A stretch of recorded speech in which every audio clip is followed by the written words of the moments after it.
Asher knew he was unlovely. This wasn't a feigned humility but a stark, clinical assessment of the facts. A heavy, perpetually greasy fringe of dark hair clung to his forehead, shielding eyes he himself found repellent. They were small, narrow, the irises a murky, indeterminate brown. When he looked at people, which was rare, his eyelids would instinctively narrow into slits, giving him the aspect of something coiled and watchful in the shadows, cold and unsettling. His frame was frail, his shoulders insubstantial, always draped in washed-out, ill-fitting clothes sourced from forgotten racks in thrift stores. He was a fixture in the back corner of every lecture hall, a human smudge blending into the shadows. His name was Asher, and on the sprawling, vibrant campus of Northwood University, he was the kind of person you instinctively looked away from. His roommate, Ethan, was the antithesis of all this. Ethan was a Sun King, the undisputed campus golden boy. He came from old money, maintained a flawless GPA, and possessed a beauty that was almost confrontational in its perfection. It wasn't a soft or approachable handsomeness, but something sharp, arrogant, and utterly dazzling.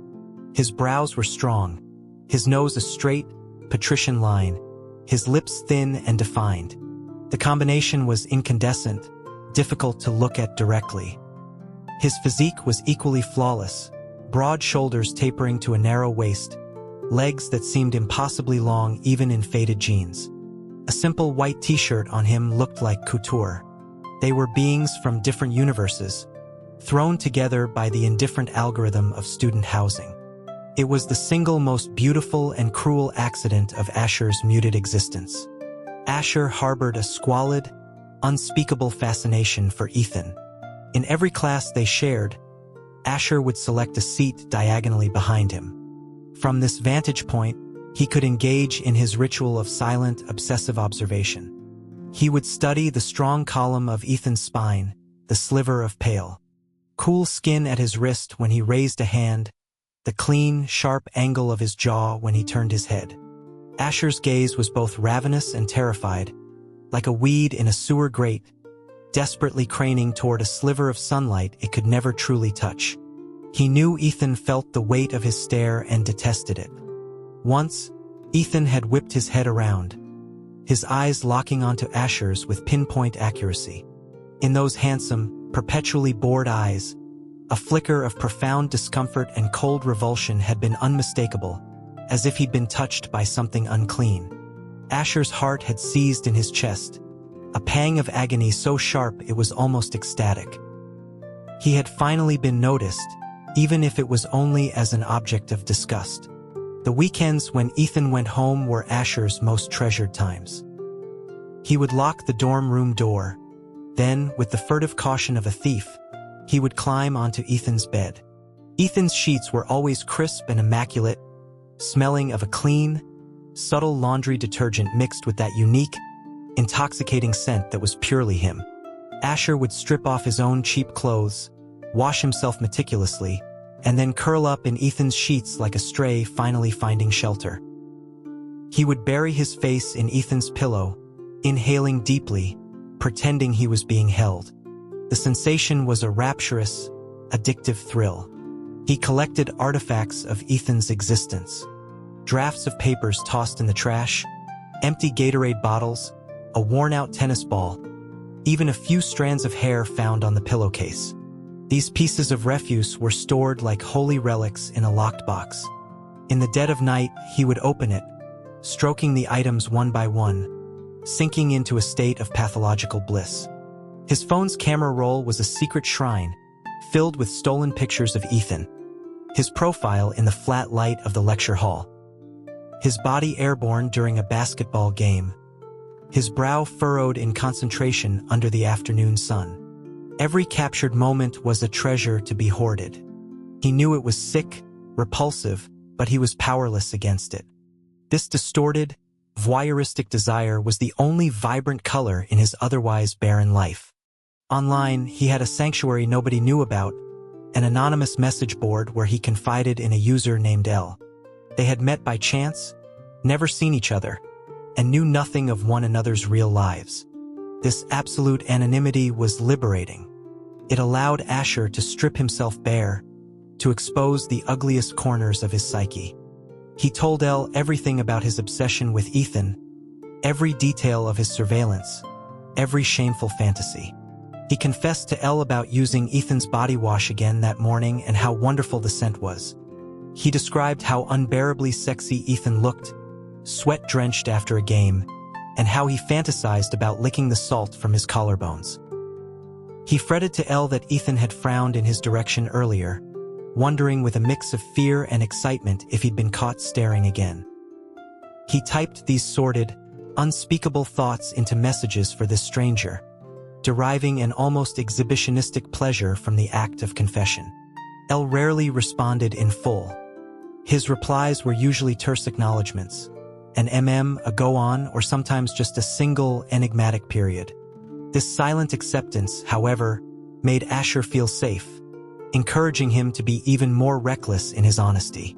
He saw himself as a rat, hiding in the shadows, greedily watching a light that wasn't his, while simultaneously spewing his filth into another, virtual shadow.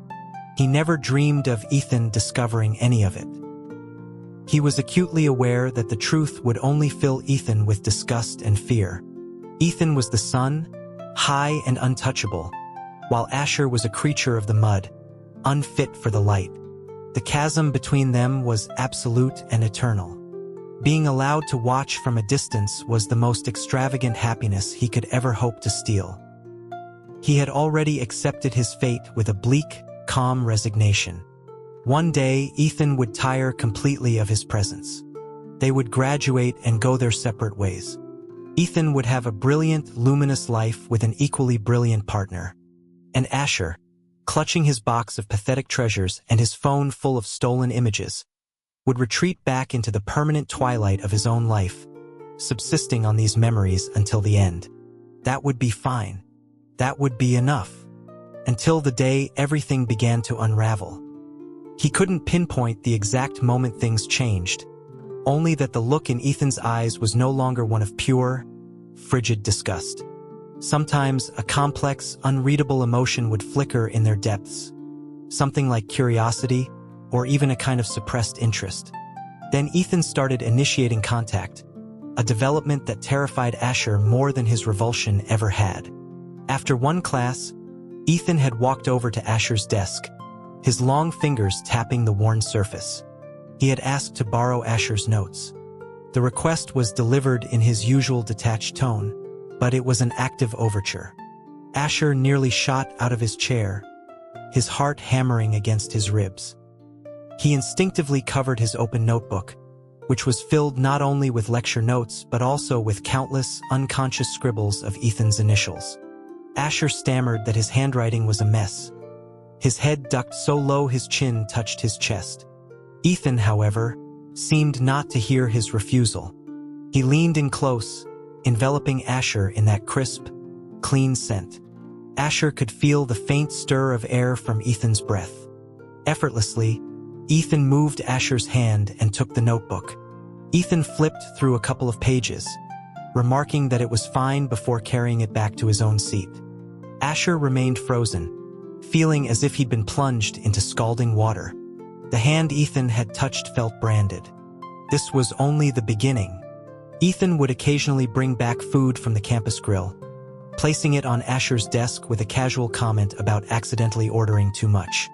If they passed in the hallway, Ethan's pace would slow infinitesimally. He didn't walk with Asher, but he no longer strode past as if Asher were invisible.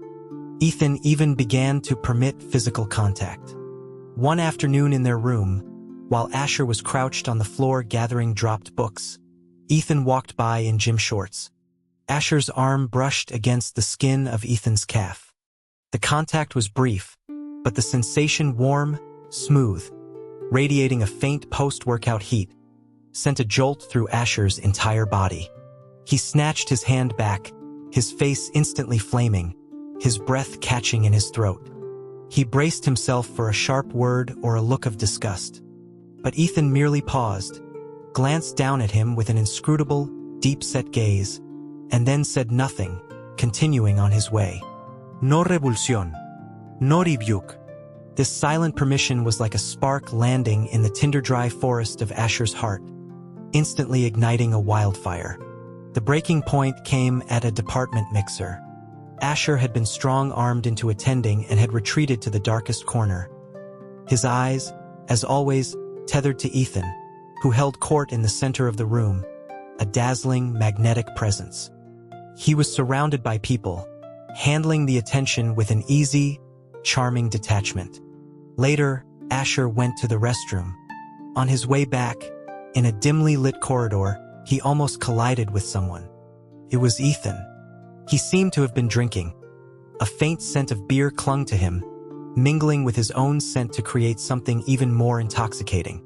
Asher mumbled an apology, desperate to flee. But Ethan suddenly reached out and clamped a hand around his wrist. Asher's mind went blank. The point of contact burned like a live wire. Ethan pulled him a step closer and lowered his head.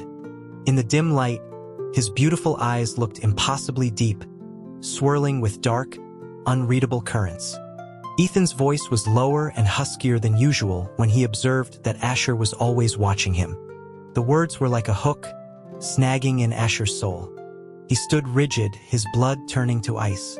A tidal wave of shame and terror washed over him. He knew. He had finally figured it out. Just as Asher thought he might die from mortification, Ethan let out a soft chuckle. Then he did something that shattered Asher's world. He leaned down and, for a fleeting second, pressed his lips against Asher's. The touch was soft, cool, and tasted of beer. It was over in an instant, so fast it could have been a hallucination. But the lingering sensation on his lips, the memory of Ethan's scent so close, was irrefutable proof that it had happened. Ethan had kissed him. Asher stared, frozen like a statue, his mind unable to process anything. Ethan straightened up, his gaze on Asher's stunned face growing more complex. He raised a hand and wiped his own mouth with the back of his thumb, a flicker of his usual cool arrogance, and perhaps regret returning to his eyes. He seemed to want to say something, but in the end, he just frowned. His voice, when he finally spoke, was cold again, deliberately distant, as he said he was sorry. Then he released Asher's wrist and walked away, leaving Asher alone in the half-light, his heart threatening to beat its way out of his chest. The ghost of the kiss was a searing brand on his lips. Ecstasy and a profound, terrifying dread tore him apart.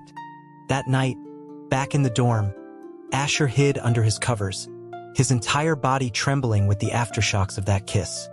He logged onto the anonymous forum, his fingers shaking as he poured out the cataclysmic event to Elle. He told him that he had kissed him, though it was fast, he really did. He questioned why, wondering if Ethan was drunk or just playing with him. He knew Ethan was straight. He was certain Ethan would regret it, that he'd be disgusted with himself. Asher asked what he should do, confessing his fear and his joy, asking if he was going crazy. He sent a rambling, incoherent wall of text, desperate for the virtual void to absorb his exploding emotions. This time, Elle's reply was almost instantaneous. A single, short question appeared on the screen. He wanted to know how it felt. Staring at the words, Asher's face burned hotter. Felt like a dream, like being struck by lightning. It felt like gaining the entire world only to have it snatched away the very next second. Asher typed back his honest, hopeless reply, saying he felt like he was dying. He was sure it was just a whim, that by morning Ethan would have forgotten or would loathe himself for ever touching him. Elle was silent for a long time, so long Asher thought he wouldn't reply at all. Finally, his icon lit up. A single line of text appeared. It suggested that maybe Ethan wasn't disgusted. Those words struck Asher's heart like a drum. Not disgusted? How could that be possible? But a tiny, greedy seedling of hope, buried deep within him, began to grow uncontrollably at the suggestion. In the following days, Ethan's behavior became erratic. Sometimes he would allow Asher's tentative proximity, his fingertips brushing against Asher's when he handed something over. Other times, he would become intensely cold, shutting down Asher's attempts at conversation with a single icy glance. The kiss in the hallway was never mentioned, treated as if it were a shared, drunken dream. This whiplash of hot and cold was driving Asher to the brink of insanity. He became even more reliant on his confessions to Elle. He documented every minute detail, telling Elle that Ethan had smiled at him that day, however faintly. He reported that Ethan had returned his pen, and he thought he could still feel the warmth from his hand on it. He fretted that Ethan seemed to be in a bad mood, hadn't looked at him once, and wondered if he had done something to upset him. Elle became the sole repository for his obsessive, frantic energy. Elle remained the silent sounding board, his brief, ambiguous replies somehow managing to both soothe Asher's anxiety and stoke the flames of his yearning. Asher was an addict, subsisting on the poisonous, intermittent sweetness Ethan offered, all while consciously dreading the inevitable crash when the dream would shatter and he would be cast out for good. He never imagined that the safe, anonymous world of Elle could ever collide with the real-world object of his obsession. But on one ordinary afternoon, it did. The sunlight was warm, casting bright rectangles on the dorm room floor. Ethan wasn't there. He'd been busy lately, which was both a disappointment and a relief. His laptop was on his desk, open and glowing in sleep mode. As if pulled by an invisible string, Asher drifted toward it. He didn't touch anything, just stood there, gazing at Ethan's space. A half-empty glass of water sat next to the mouse. Asher stared at it, imagining the faint imprint of Ethan's lips on the rim, battling a sordid impulse. Just then, the laptop screen flickered to life, awakened by an incoming message notification. For a split second, the private message window of a familiar, extremely niche forum flashed on the screen. Asher's heart stopped. That interface, that color scheme, that layout, it couldn't be. It was the anonymous, obscure forum where he spoke to Elle. An arctic chill shot up from the soles of his feet to the crown of his head. His blood seemed to freeze in his veins. It had to be a coincidence. Ethan just happened to use the same obscure website. But Asher's hands began to tremble uncontrollably. A monstrous, absurd idea wormed its way into his brain. He stood rooted to the spot, staring at the dark screen. Minutes later, the dorm room door opened and Ethan walked in, humming softly to himself. He saw Asher standing by his desk and faltered for a second, a fleeting, unnatural expression crossing his face before his usual casual mask slipped back into place. He asked Asher if he needed something, then moved to his desk and smoothly closed the laptop. The action, to Asher, seemed loaded with guilt. Asher's gaze was glued to the closed laptop. Then it slowly traveled up to Ethan's face. He opened his mouth, but his throat was too dry to make a sound. Details he had previously ignored now rushed back with the force of a tidal wave, battering against his sanity. Elle's response times were always so strangely convenient. The way Elle had asked how the kiss felt, not the question of a stranger, but the probing of a participant. The time he'd casually mentioned to Elle that the dining hall's ribs were surprisingly good, and the very next day Ethan had accidentally bought an extra serving for him. Every piece clicked into place like a series of tumblers in a lock. Ethan was Elle. Elle was Ethan. The realization detonated in his mind, leaving him shattered and hollow. Ethan knew everything. Every dark, twisted, pathetic thought. Every sordid act of surveillance. Every grotesque fantasy. His sick collection of trash. Ethan had been observing him, coolly and from a superior height, watching his most private, ugly self. And in the real world, he had been toying with him, dangling scraps of affection and then snatching them away, watching Asher writhe in ecstasy and agony like some pathetic lab rat. What did Ethan think he was? An amusing toy? A fascinating case study in abnormal psychology? A wave of profound shame and the horror of total exposure drowned him. He felt as if he'd been stripped naked and thrown into the campus quad. Every one of his dirty secrets laid bare for the world to see. A nauseous feeling churned in his stomach. He stumbled backward, knocking into his chair with a jarring scrape. The sound startled Ethan, who looked up, frowning, and asked what was wrong. His voice was still beautiful, but to Asher's ears, it now sounded like the hiss of a venomous snake. Asher looked at the face he had worshipped for so long and, for the first time, felt not infatuation but a bone-deep terror. He managed to force out a few dry, rasping words, claiming he felt sick and needed to get out, before fleeing the room. He hid in a stall in the most remote bathroom on campus, locking the door and sliding to the floor. He couldn't stop shaking. A cold sweat soaked through his shirt. Tears he couldn't control streamed down his face. It was over. Everything was over. His deepest secret, his most shameful self, was completely exposed to the one person he had most wanted to hide it from. How disgusted must Ethan be? Would he tell people? How could Asher ever face him again? The questions were like insects gnawing at his brain. He couldn't let this continue. He had to sever it all, completely. That night, with trembling hands, he logged onto the forum. He looked at the familiar avatar for L, took a deep breath, and, with all the strength he could muster, typed his final message. He told him he was sorry, that he knew it was him. He apologized for everything, for all the trouble he had caused, and promised he would disappear. Goodbye. He hit send. Then, without a moment's hesitation, he blocked L's account and uninstalled the application. After it was done, he felt utterly hollowed out, as if all his energy had been drained away.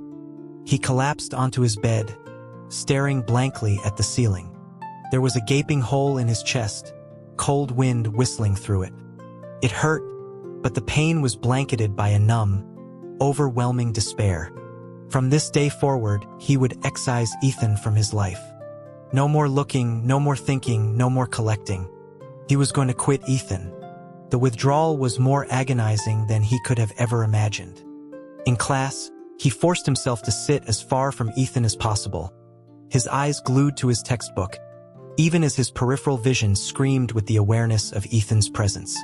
In the dorm, he did everything he could to avoid being in the room at the same time. If Ethan came in, Asher would immediately find an excuse to leave or simply pretend to be asleep. He ignored the questioning, complex looks Ethan sent his way. When Ethan once again left something on his desk, Asher placed it back on Ethan's without a word. His coldness and distance seemed to unsettle Ethan. The looks he received shifted from confused to frustrated, and finally to something resembling anger. One day, Ethan cornered him in a hallway, his voice tight with suppressed fury, demanding to know what was wrong with him lately. Asher kept his eyes fixed on his own worn sneakers and replied in a monotone that there was nothing wrong. He was just busy with exams. Then he squeezed past him, ignoring the way Ethan's body went rigid and the sudden chill that emanated from him. The detox was brutal. Not seeing Ethan left him agitated and empty, like he'd lost a vital organ. He spent countless sleepless nights fighting the urge to look at his secret gallery of photos, loathing himself for his weakness. He needed a new anchor, a new distraction. Maybe he could try watching someone else. The thought, once it took root, grew like a weed. Yes, someone else. Ethan wasn't the only attractive person in the world. He started wandering the campus with his camera again, just as before, his eyes scanning the crowds of students. He was hunting for a new subject, trying to overwrite an old obsession with a new one. But it was useless. Everyone seemed bland, uninteresting. Everyone fell short of the image burned into his memory. Until one day at the basketball court, he saw a guy whose style of play was energetic, who had a bright, easy smile. For a split second, the line of his jaw in profile looked vaguely like Ethan's. Asher's heart skipped a beat. On impulse, he raised his camera, framing the boy in the lens. He was trying to capture that fleeting, illusory resemblance, to draw some meager comfort from it. The instant he pressed the shutter button, a large hand shot out from the side and clamped down on his wrist. The grip was so powerful it felt like his bones might crack. The camera clattered to the ground. Asher turned in terror and found himself staring into a pair of familiar eyes, now blazing with a frightening rage and something akin to madness. It was Ethan. What was he doing here? Ethan's face was dark, his chest heaving. Those eyes, usually so full of cool arrogance, were bloodshot, churning with a storm of emotion Asher had never seen before. Ethan's voice was a raw, strangled sound, as if torn from his throat. He asked, his voice shaking with disbelief, if Asher was going to take pictures of someone else. He said Asher's name, then repeated the accusation. Asher was so terrified by this display that he could barely think. His wrist throbbed with pain. He tried to pull back, begging Ethan to let go. Ethan's answer was a low growl, like a cornered animal. He grabbed Asher's other shoulder, his grip punishingly tight. He roared that he wouldn't allow Asher to photograph anyone else. A few people nearby were starting to stare, but Ethan seemed oblivious. He glared at Asher, his eyes wild and red. Then, beneath the fury, something else began to surface. A raw, shattered plea. And to Asher's utter shock, this proud, untouchable boy suddenly bowed his head, pressing his hot forehead into the curve of Asher's neck. His voice, when he spoke again, was trembling, laced with a desperate, broken sob. He begged Asher, pleaded with him not to look at anyone else. Just keep looking at him. Forever. The world went silent. The rhythmic thud of the basketball, the chatter from the sidelines, the rustle of leaves in the wind, it all vanished. Asher's wrist ached. His shoulder felt bruised, but all his senses were focused on the searing heat of Ethan's forehead against his skin and the desperate, trembling plea in his ear. Had those words really come from Ethan? The poised, unflappable Ethan? He was begging him. Asher stood frozen, his brain completely overloaded. Ethan's warm breath ghosted over his skin, sending tremors through him. He could feel the fine trembling of Ethan's body, like a string pulled too taut, about to snap. Asher managed to find his voice, asking Ethan to let go first. The curious stares and whispers were starting to grow.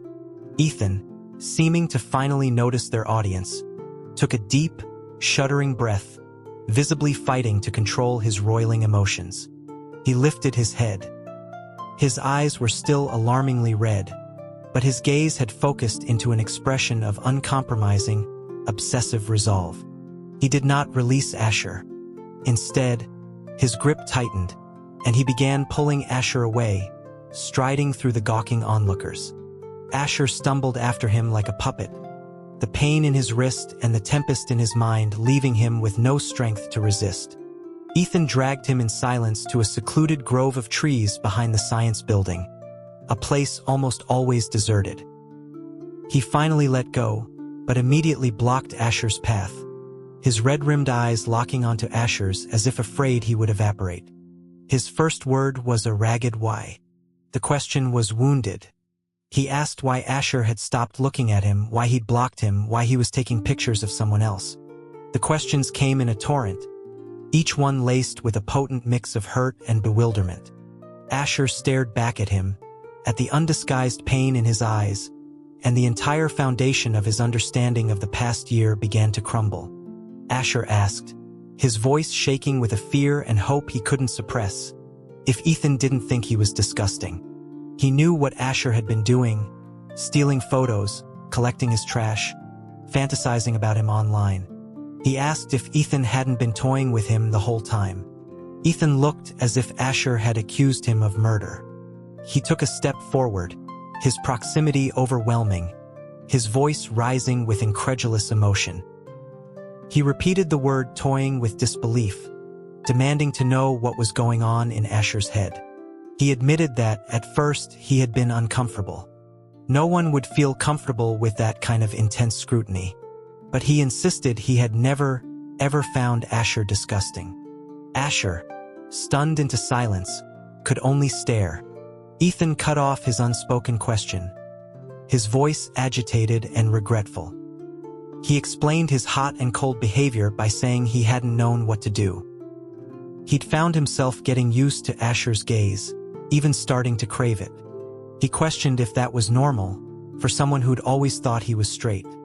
He ran a frustrated hand through his hair, his eyes filled with confusion and inner conflict. He had pulled Asher close and pushed him away because he was a mess, because he didn't know how to handle the feeling of being the absolute center of someone's universe.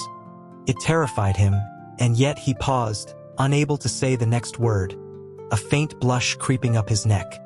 Asher pushed, his own heart hammering, and asked what it did to him. Ethan seemed to throw all caution to the wind. He met Asher's gaze, his eyes burning with an intensity that could start a fire. He admitted it was addictive. His voice dropped, raw with a self-damning honesty. He confessed that watching Asher's secret little smiles of happiness over a single glance, or seeing him look utterly devastated by a moment of coldness, he had enjoyed it.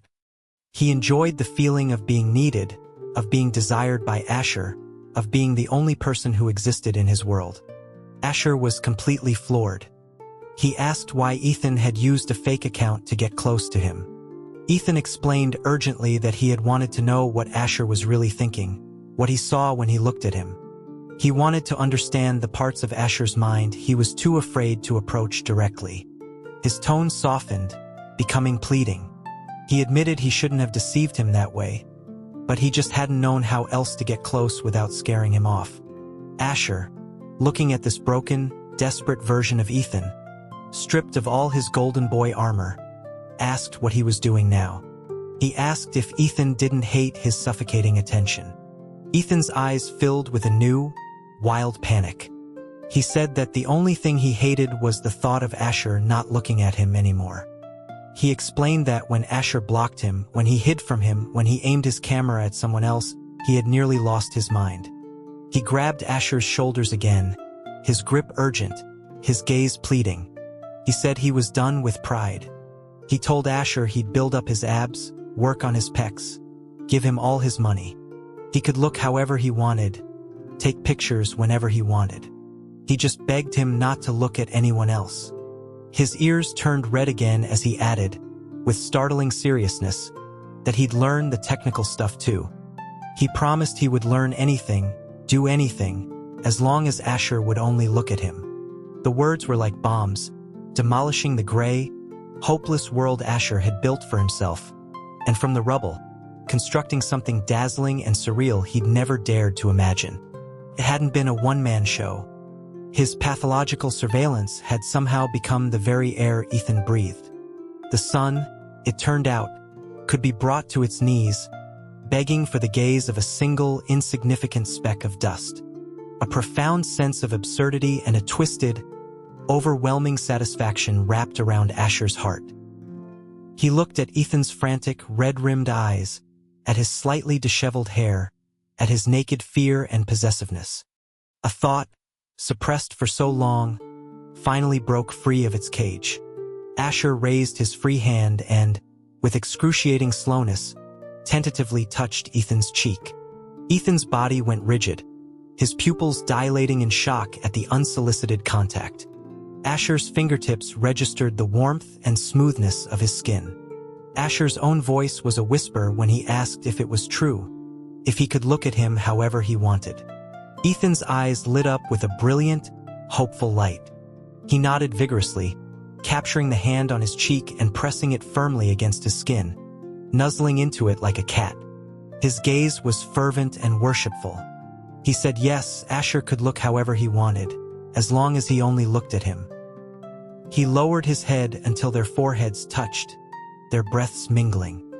His voice was a low, seductive murmur, asking Asher to look at him forever, and he would look back forever. In the quiet grove, with only the sound of the wind and their own ragged breathing, the warm pressure of their foreheads connected them. Ethan's words were a spell, shattering the last of Asher's defenses. He closed his eyes for a moment, and when he opened them, the familiar shadows of self-loathing had been burned away by something hot and new.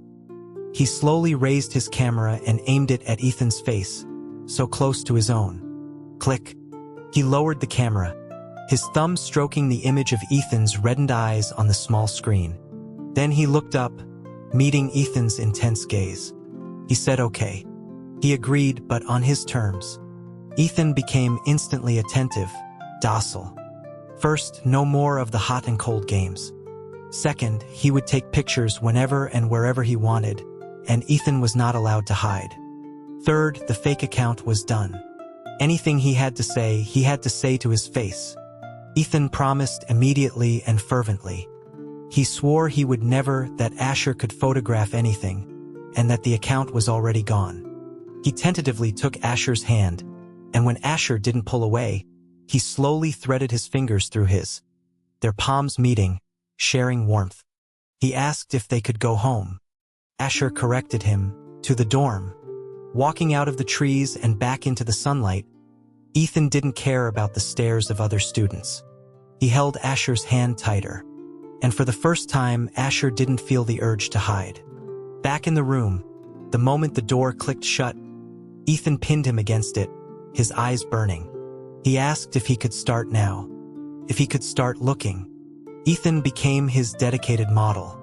At first, he tried to pose, but soon he relaxed into a natural state, never flinching from the lens, sometimes even offering Asher a soft, genuine smile. He began to demand Asher's gaze more and more. He'd ask Asher to look at him, to explain a problem for class while looking him in the eyes, to tell him if he liked his new shirt, to just look at him more.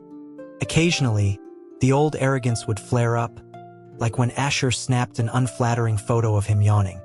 And he would lunge for the camera, burying his head in Asher's neck when he failed to get it. But he would always yield in the end to Asher's calm, steady gaze. One weekend, he took Asher to his family home. He told him that this was his home now, too. From his room, he produced a sleek, expensive box and placed it in Asher's hands. Inside was a brand-new, professional-grade camera with several lenses. He explained, a little sheepishly, that the old one got broken when he'd knocked it down. He said this one was clearer, that Asher could take much better pictures of him with it.